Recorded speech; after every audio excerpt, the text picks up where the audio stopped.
Hey, what's going on? It's your boy BT, and I came here to talk some boxing with the thousands of True School Sports subscribers. Now, word to my brethren in Namibia. Speaking of Namibia, shout out to Africa.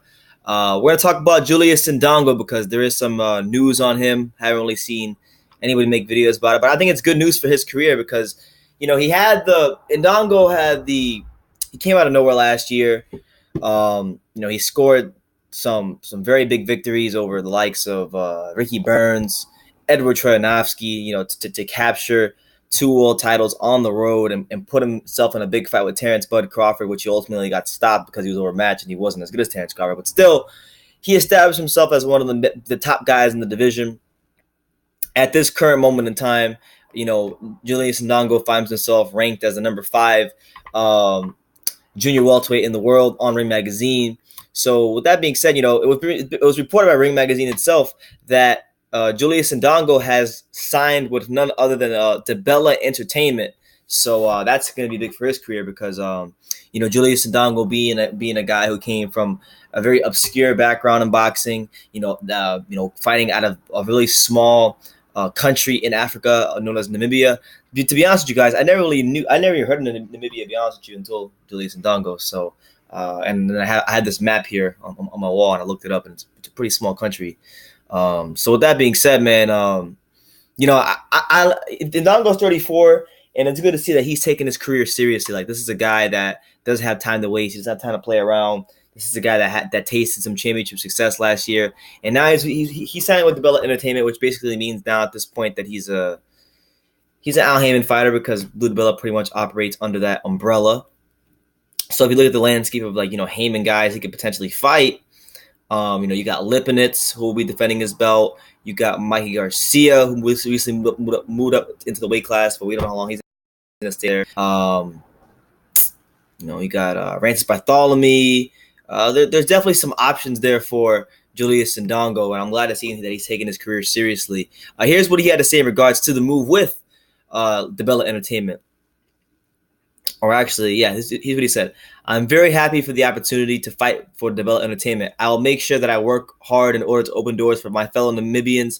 It's an expected dream that turned into reality. DiBella Entertainment, I'm thrilled to continue my career and achieve my goals with your promotional push. And that's what it is, man. So he's also it also stated in the article, I think it was, it was right over.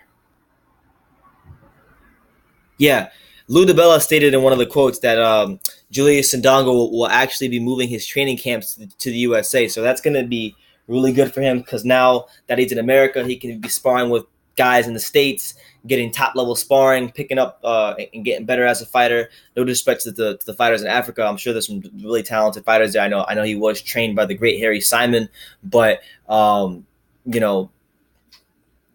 it's a different level. You're not gonna find too much better sparring than here in America. So with that being said, Indongo, I think because he's one of those guys like his kind of weird full credit for going on the road and beating Troyanovsky and beating Ricky Burns because he does deserve so much credit for that, for going on the road and beating those guys. But I take the wins for what they're worth. He won on the road and he beat as an underdog, yes, but he won on the road and he beat two C-level guys. Troyanovsky was unproven, won his title from Cesar Rene Quenza, and Ricky Burns has always been regarded as C-level fighters. So they were good wins, but I take them from what they're worth. I don't prop them up as these fantastic, crazy wins that people make them out to be, but they were really good wins considering the circumstances. So now that he's in America, who says you can't teach an old dog new tricks? If he's going to be out here getting top-level sparring, taking his career more seriously, and now has the promotional push behind him, which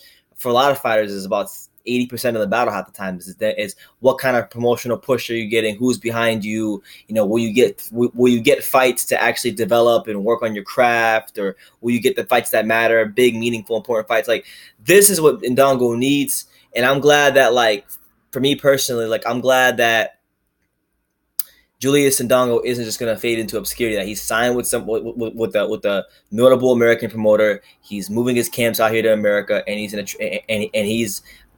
try to piggyback off of the success he had in the division already. So, big respect to him. Much love to him. And we'll look forward to seeing what Julius Indongo does in the future. So that's the news, man. The number 5 ranked Ring Magazine junior welterweight in the world, Julius Indongo, signs with Lou DiBella, which basically just means he's an out-handed fighter. But yeah, let me know what you guys think. Hopefully they keep him active and fighting often. And yeah, who do you want to see Indongo fight next? Leave your comments down below. Show some love, subscribe, do all that good stuff.